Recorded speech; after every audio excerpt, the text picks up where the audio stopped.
কেউ বাড়িতে আছেন? চিঠি আছে। হ্যাঁ, আসছি। এটা কৈলাস পালের বাড়ি তো? উনার নামে একটা চিঠি আছে। উনি তো এখন বাড়িতে নেই, আপনি আমাকে দিয়ে যান চিঠিটা। পিয়ন কৈলাসের বউয়ের হাতে চিঠিটা দিয়ে চলে যায় সেখান থেকে। সন্ধেবেলার দিকে বাড়ি ফিরে কৈলাস নিজের ঘরে এসে বসেছে। ওহো, দেখো, আমি তোমার চিঠিটার কথা একদম ভুলে গেছি। আজকে সকালে তুমি যখন বাড়িতে ছিলে না, তোমার নামে একটা চিঠি এসেছিল। আমার চিঠি? আমাকে আবার কে চিঠি লিখলো? কৈলাসের বউ তাকে চিঠিটা দিল। আরে, এ তো আমার ছোটবেলার বন্ধু নগেনের চিঠি। দেখি কি লিখেছে। বন্ধু কৈলাস, তোরা সব কেমন আছিস? আশা করি সবাই ভালো আছিস। নিজের বন্ধুকে তো একদম ভুলেই গেছিস। কত দিন হয়ে গেল তোর সাথে দেখা হয় না। এখন তো তোদের স্কুলে গরমের ছুটিও পড়েছে। কটা দিনের জন্য পারলে এসে আমার এখান থেকে ঘুরে যাস। না আসলে ভাববো বন্ধুর সাথে আর কোনো যোগাযোগ রাখতে চাস না। নগেন ঠাকুরপো তো ঠিকই বলেছে, এখন তো স্কুলে গরমের ছুটিও পড়েছে। তুমি না হয় 2-1 দিনের জন্য ঘুরে এসো ওখান থেকে, মনটা ভালো লাগবে। বন্ধুর চিঠি পড়ে কৈলাসেরও বন্ধুকে দেখতে খুব ইচ্ছে করে। ঠিক আছে, তাহলে 1-2 দিনের জন্য ওর বাড়ি থেকে একটু ঘুরেই আসি। কৈলাস চিঠি লিখে নগেনকে জানায় যে সামনের শনিবার সে আসছে। যথারীতি শনিবার নগেনের বাড়ির পথে রওনা দেয়। ট্রেন সঠিক সময় ছাড়লেও সকাল 11টার পরই আকাশের বুকে ঘন কালো মেঘ জমতে শুরু করে, আর দেখতে দেখতেই কিছু সময় পর থেকেই মুষলধারে বৃষ্টি শুরু হয়। বেশ কিছু সময় ধরে ট্রেনটা ধীরে ধীরে চলতে চলতে একদম থেমেই গেল। সেই যে থেমে আছে তো আছেই। কৈলাস এদিকে ওদিকে তাকিয়ে কিছু বুঝতে না পেরে পাশে বসে থাকা একজনকে জিজ্ঞাসা করে, ট্রেন তো সেই কখন থেকে থেমে আছে, কি হয়েছে বলতে পারেন? যা জোরে ঝড় বৃষ্টি হলো কতক্ষণ, নিঘাত তার ছিঁড়েছে। তা আপনি কোথায় যাবেন? ভুবনপুরে যাব। তা তো আরো অনেকটা পথ।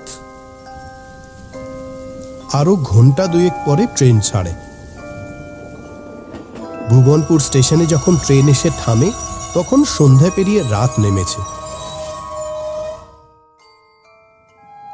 ট্রেন থেকে নেমে কৈলাস দেখে স্টেশন চত্বর একদম খালি। লোক থাকবেই বা কি করে? নয় নয় করে এখানে রাতও তো কম হলো না।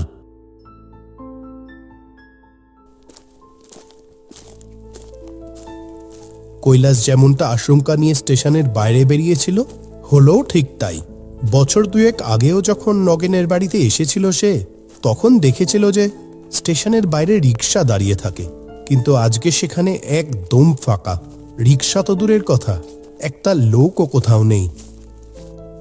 নগেন বেচারা না জানি আমার জন্য কত চিন্তা করছে। কৈলাসটা এই সময় কোথায় আটকে পড়লো কে জানে। 3বার গিয়ে তো এই স্টেশনে ঘুরেও এলাম। ও কটার ট্রেনে আসছে সেটা তো চিঠিতে কিছু জানায়নি। এখানে দাঁড়িয়ে থেকে আর লাভ হবে না, পায়ে হেঁটেই নগেনের বাড়িতে যেতে হবে।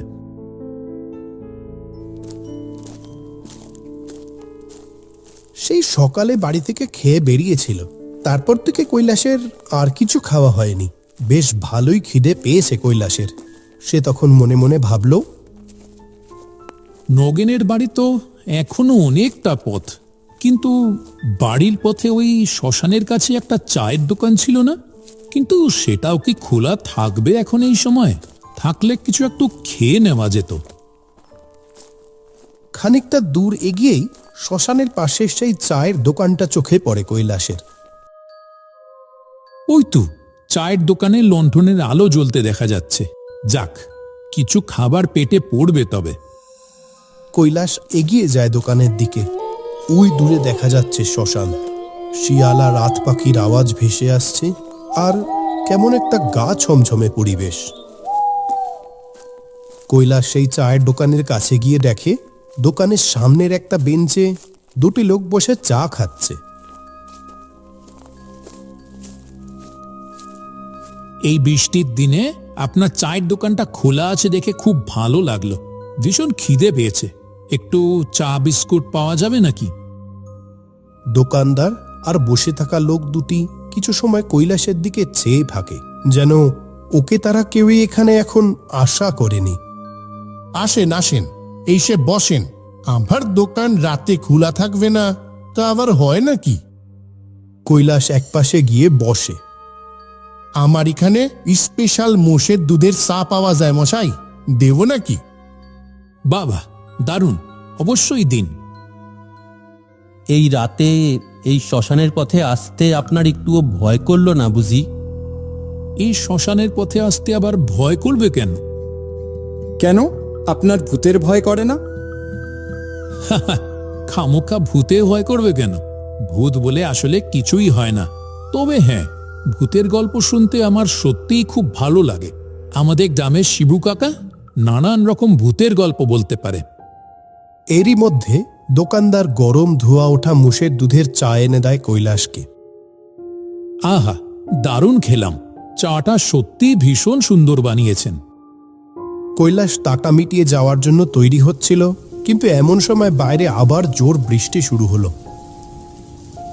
আপনি যাবেন কত দূর? এখনো বেশ অনেকটা দূর যেতে হবে দাদা, কিন্তু আবার এমন বৃষ্টি শুরু হলো। এই অন্ধকারে বৃষ্টির মধ্যে এতটা পথ যাবেনই বা কি করে? তার চেয়ে বরং আপনি কিছু সময় বসে নিন, বৃষ্টিটা একটু কমলে যাবেন না হয়। কৈলাস বাধ্য হয়ে দোকানেই বসে অপেক্ষা করবে ঠিক করলো। আপনি তখন বললেন না যে আপনার ভূতের গল্প শুনতে খুব ভালো লাগে? একটা ভূতের ঘটনা শুনবেন নাকি? একদম সত্যি। সত্যিকারের ভূতের ঘটনা? বৃষ্টি না কমা পর্যন্ত তো আছি। এই বৃষ্টির মধ্যে ভূতের গল্প শুনতে কিন্তু বেশ লাগবে। বেশ, শুনুন তবে। আজ থেকে বছরখানেক আগের এক বৃষ্টির রাত। সে কি ভীষণ বৃষ্টি।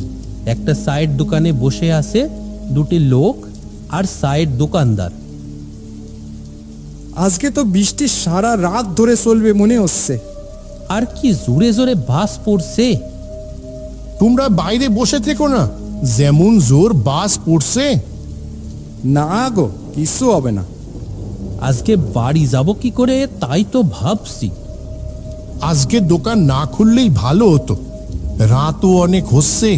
এইভাবে বসে থাকলে তো মনে হয় সারা রাত বয়ে যাবে। ঠিকই বলেছো, আজকে তাহলে দোকান বন্ধ করে দাও, চলো বাড়ি ফিরে যাই। হ্যাঁ, তাই চলো।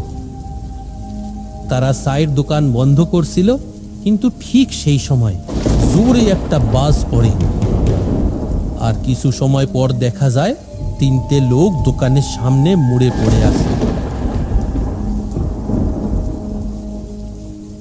সত্যি ভীষণ দুঃখের একটা ঘটনা। পরিবারের সকলকে ছেড়ে ওদের এমন বেঘরে প্রাণ দিতে হলো, কিন্তু এতে ভূতিক আমার কি আছে? লোকের মুখে শোনা যায় যে ওই তিনজন নাকি ভূত হয়ে গেছে। এখনো ওদের রাতে সেই সাইড দোকানে বসে চা খেতে দেখা যায়। মারা যাওয়ার পর আবার সেই লোকগুলোকে দোকানে বসে চা খেতে দেখা যায়? দূর, এইসব আবার হয় নাকি? যারা মরে গেছে তারা তো আর নেই। কিন্তু তাদের আত্মা তো থাকতেই পারে। বাস পড়ে অপঘাতে মরেছিল কি না? আমি ওসব বিশ্বাস করি না। ধরুন আমরা তিনজন সেই যারা বাস পড়ে মারা গেছিলাম, তাতেও কি আপনি বিশ্বাস করবেন না? আপনারা কি করে ভূত হতে পারেন? দিব্যি তো আমার সামনে বসে চা খাচ্ছেন, আমার সাথে বসে গল্প করছেন। আপনারা আমাকে যতই একা পেয়ে ভয় দেখানোর চেষ্টা করুন, আমার নামও কৈলাস পাল, আমি এসবে ভয় পাই না। ভালো তাহলে। উফ, তোমরাও না পারো বটে। একটা মানুষ আমাদের গ্রামে এসেছে তার বন্ধুর বাড়িতে ঘুরতে, কোথায় ভালো কিছু বলবে তা না পুরানো ঘটনা বলে চলেছে। দাদা, আপনি এখন যান, বৃষ্টিটা কমে গেছে। এরপর আবার বৃষ্টি শুরু হলে সমস্যায় পড়বেন। হ্যাঁ যান। আর আমরা ভূত নিয়ে বলছিলাম বলে আপনি আবার কিছু মনে করবেন না যেন। আপনার সাথে এতক্ষণ কথা বলে বেশ ভালো লাগলো। ভালো থাকবেন। তবে হ্যাঁ, ভূত হয়, আর সবাই কিন্তু খারাপ ভূত হয় না। কিছু ভালো ভূতও থাকে, তারা কিন্তু মানুষের কোনো ক্ষতি করে না। আপনাদের সাথেও কথা বলে সময়টা কিভাবে কেটে গেল বুঝতেই পারলাম না। 1-2 দিন তো আছি গ্রামে, বন্ধুর সাথে আসবো খন আবার। লোক তিনজন একে অপরের দিকে তাকায়, কিন্তু সেই কথার কোনো উত্তর করে না।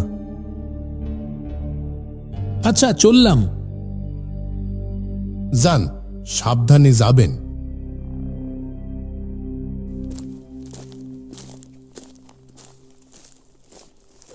কৈলাস অবশেষে বন্ধু নগেনের বাড়িতে এসে উপস্থিত হলো। কৈলাস, তুই এত রাতে এত সময় কোথায় ছিলি? এত দেরি হলো, আমি কতবার স্টেশনে গিয়ে ঘুরেও এলাম। তুই আজকে আসবি বলেছিলি। দাঁড়া দাঁড়া, দম নিতে দে একটু। কি হবে, কিছু তো হয়নি আমার। আবার বাজে কথা বলে। চল চল, তাড়াতাড়ি করে ঘরে চল এখন। নগেন কৈলাসকে নিয়ে ঘরে যায়। নিশ্চয় তোর ভীষণ খিদে পেয়েছে। দাঁড়া, এক্ষুনি ভাত বসাতে বলছি।